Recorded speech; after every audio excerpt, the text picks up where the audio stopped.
मैथिली दुल्हन आ गया, मिथिलांचल में छा गया।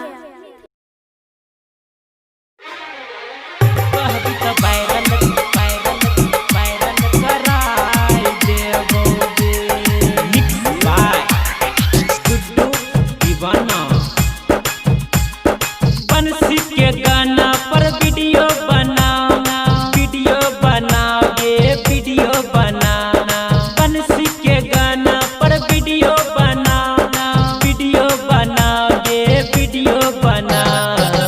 कहबी तो वायरल कराई देबो, रमजन की पर चढ़ाई देबोगे। कहबी तो वायरल कराई देबोगे, मोनाबिक पर चढ़ाई देबो।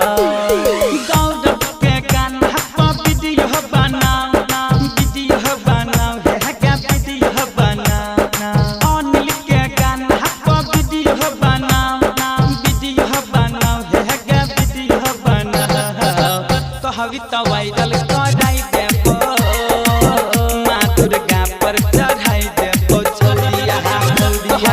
वायरल कराई देबो, मैथिली दुल्हन पर चढ़ाई देबो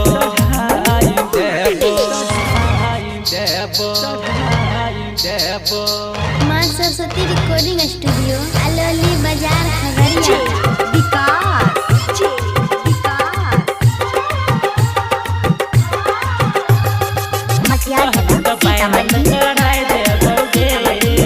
मोनाबिक पर चढ़ाई देबो,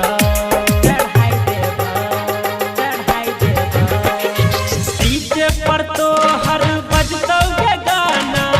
बतिया हमर मान ले, बतिया हमर मान ले।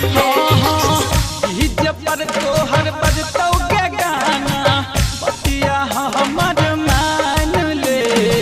सौय स्टार से भेंट करैबो, तोरा गे छौरी सेट करैबो। ओकरा संगे जाइके वीडियो बनाओगे वीडियो बना। कहबी तो वायरल कराई देबो, रमजन की पर चढ़ाई देबोगे। कहबी तो वायरल कराई देबो छोरिया, मैथिली दुल्हन पर चढ़ाई देबो।